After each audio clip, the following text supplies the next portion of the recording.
Selanjutnya yang kami hormati adalah sambutan sekaligus pembukaan oleh anggota Komisi 4 DPR RI, Bapak Firman Subagio SC MH Zumitin, dan nanti akan ditutup dengan doa.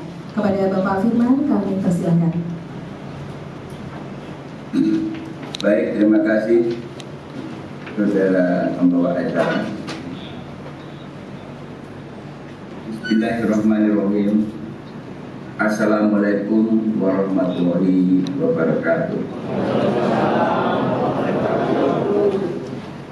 Selamat pagi dan salam sejahtera untuk kita semua. Yang sama-sama kita hormati Kepala Balai Karantina Pertanian Kelas 1 Semarang yang dalam diwakili oleh Ibu Fitria Maria Ulfa, Subkoordinator Substansi Pengawasan dan Penindakan. Selamat datang di kampungnya kelahirannya. Dan mohon maaf saya tidak bisa mendampingi, saya sebetulnya kepingin sesekali sama-sama budi turun kampung. Tapi karena saya masih baru selesai, saya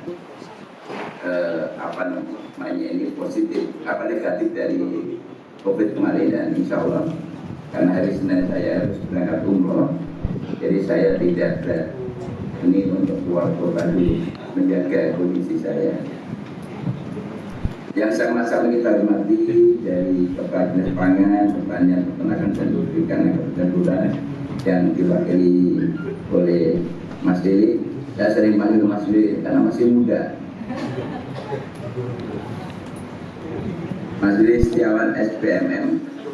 Beliau ini orang yang sangat piawai untuk melakukan pembinaan kepada masyarakat petani khususnya. Kalau saya lihat tadi, ini jangan-jangan PPL dulunya, karena biasanya PPL itu piawai banget untuk melakukan diskusi kalau pembawaannya itu pembawaan PPL. Kepala Dinas Perdagangan Koperasi Usaha Kecil Menengah Kabupaten Blora Pak Kiswoyo SNN atas sekaligus narasumber dan para peserta yang berbahagia. Pertama-tama tentunya kita harus bersyukur karena masih dalam situasi kondisi pandemi. Namun kami bersama pemerintah dalam DPR terus melakukan upaya-upaya, melakukan kegiatan-kegiatan yang tujuannya adalah untuk melakukan fungsi pembinaan terhadap masalah keberadaan pertanian. Ini adalah komitmen agenda pemerintah dan Komisi Presiden yang senantiasa ingin meningkatkan sumber daya manusia dari sektor pertanian yang hari ini kita fokus kepada masalah yang terkait dengan perkarantinaan. Oleh karena itu saya ingin memberikan satu sedikit gambaran tentang masalah pertanian. Pertanian kita ini adalah kan salah satu yang lebih, karena kalau kita bicara pertanian tidak hanya hortikultura, tapi juga ada padi, kemudian tebu dan sebagainya yang tadi Pak Didi sampaikan.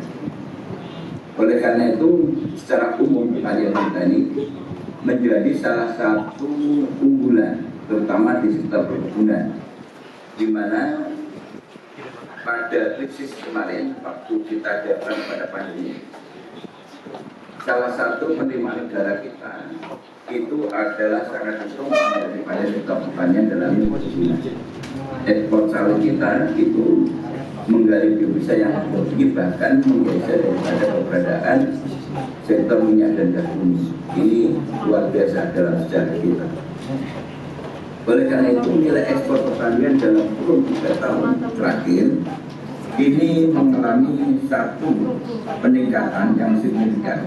Tahun 2019 nilai ekspor pertanian mencapai 390,16 triliun. Tahun 2020 naik menjadi 41,7 triliun, dan di tahun 2021 mengalami kenaikan padi menjadi 625,4 triliun. Ini luar biasa. Kita harus berbangga dengan pertanian kita yang alhamdulillah kebetulan yang duduk depan ini adalah tokoh-tokoh yang betul-betul peduli, memperhati dan juga membuat kebijakan, dan alhamdulillah yang paling tengah Bu Vivi adalah putra asli daripada Lurah ini. Ini ada perlu kita banggakan karena beliau ini betul mengenai masalah pertanian. Kita berikan tepuk tangan untuk Bu Vivi.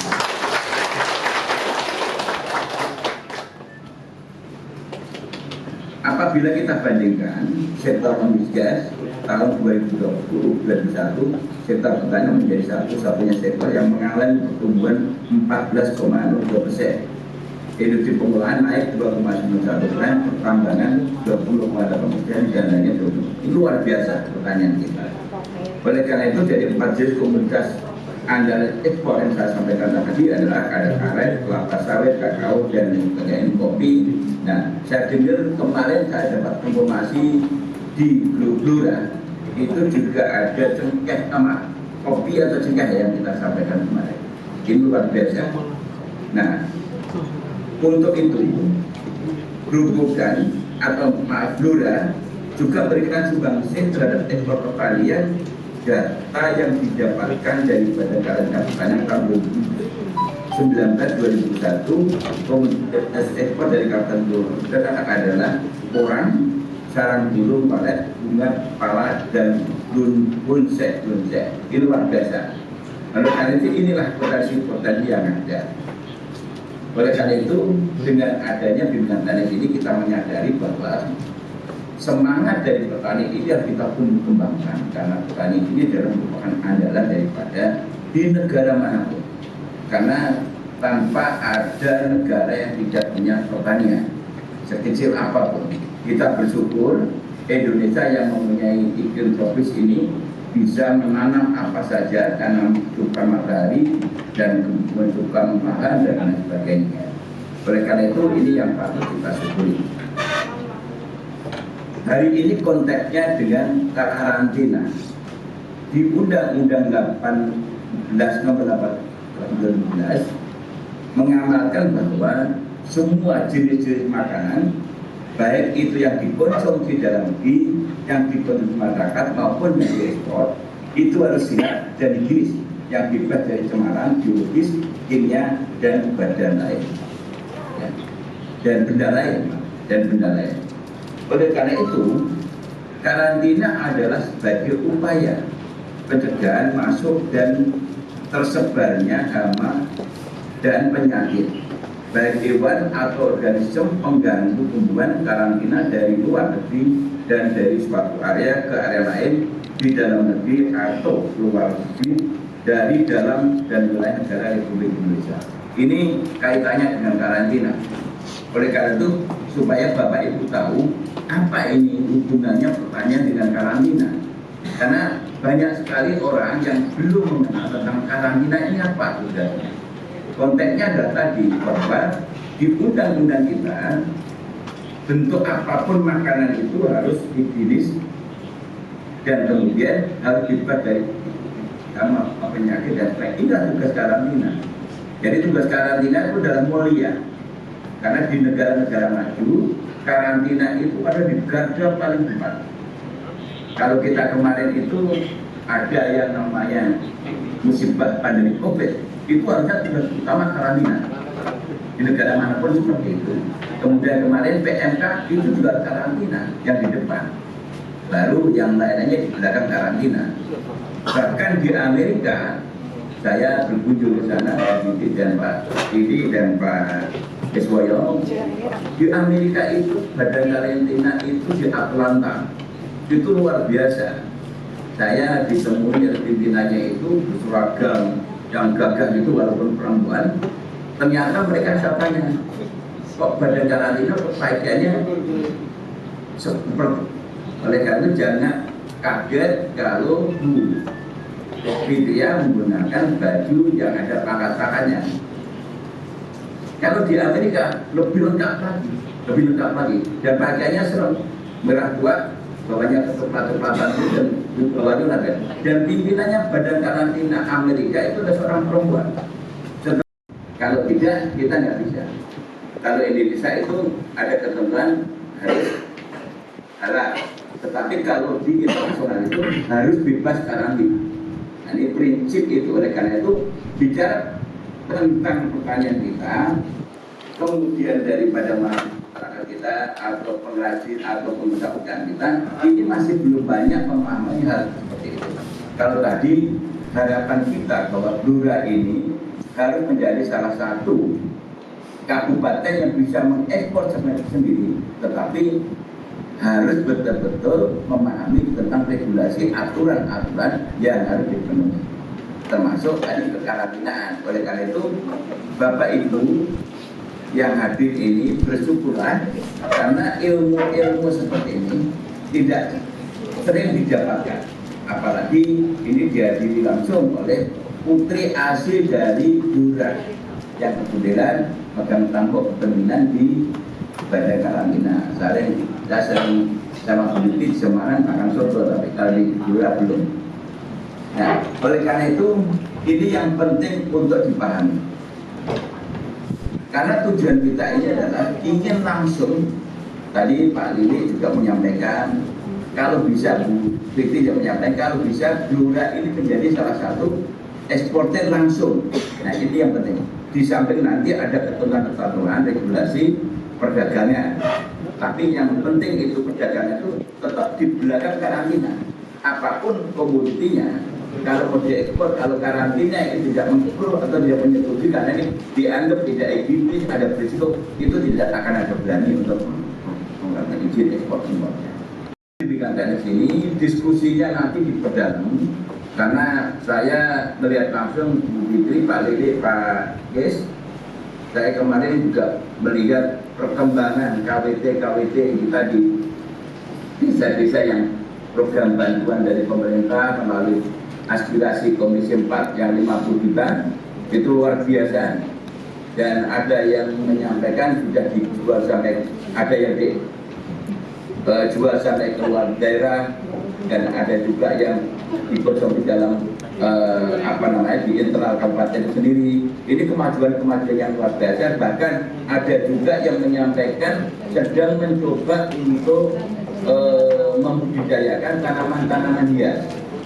Tanaman hias yang akan diekspor, katanya ini luar biasa. Nah, ini juga penting karena tanaman hias itu harus betul-betul clear and clean dengan adanya karantina. Ya. Seperti ikan dan lain sebagainya, itu semuanya nilainya luar biasa kalau kita ekspor. Nah, oleh karena itu ini yang kami harapkan kepada Bapak sekalian, pada kesempatan ini manfaatkan secara serius untuk mendapatkan ilmu dari putra-putri atau putra-putri terbaik Blora yang ada di depan kita ini. Dan harapan saya mudah-mudahan nanti suatu saat kita juga bisa terus ikut mendukung kegiatan-kegiatan seperti ini, dan insya Allah pada saat begitu nanti kita bisa sama-sama turun untuk melihat langsung di masyarakat. Karena saya biasanya kalau dapil jarang sekali biro-biro saya begini, tapi karena saya langsung ke masyarakat melihat secara langsung tentang kondisi di lapangan dan keberhasilan. Oleh karena itu ini yang harus disampaikan. Dan sekali lagi saya sampaikan kepada penerima, manfaatkanlah program-program ini secara baik. Saya berkali-kali menyampaikan program ini adalah program pemberdayaan masyarakat yang sifatnya stimulus. Mungkin tahun ini ada, mungkin juga 2 tahun yang lagi bisa tidak ada. Oleh karena itu modal yang kita berikan per paket 50 juta itu dioptimalkan untuk KWT, dan untuk yang lain-lainnya itu juga bisa dioptimalkan. Karena ini yang saya pesankan dari kalian agar betul-betul kegiatan ini menjadi salah satu kegiatan yang positif untuk menambah ilmu. Tidak usah sungkan, tidak usah takut, karena tempat ini Blora, Bu Fitri orang Blora, Pak Kes orang Blora.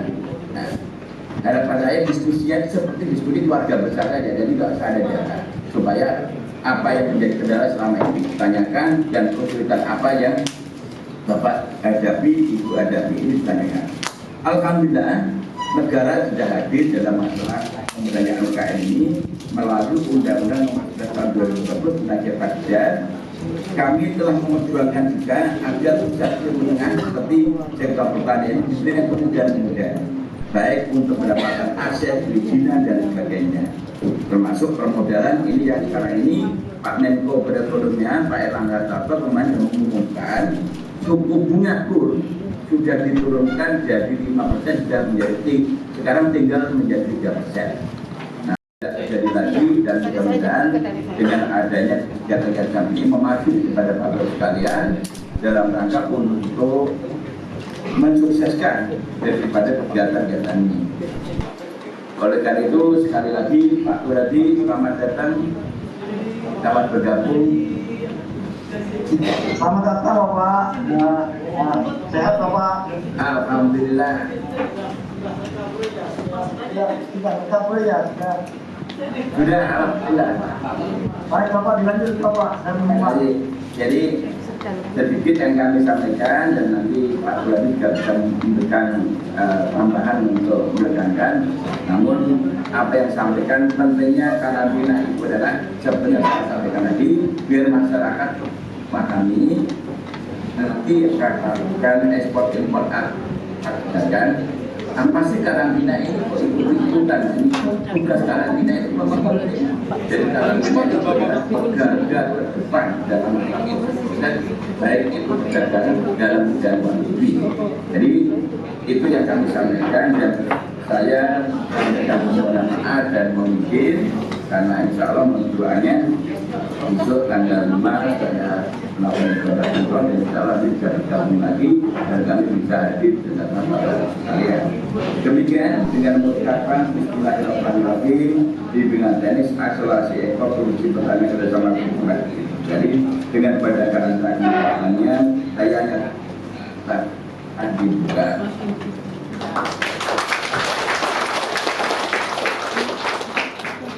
Wabillahi taufiq wal hidayah. Assalamualaikum warahmatullahi wabarakatuh.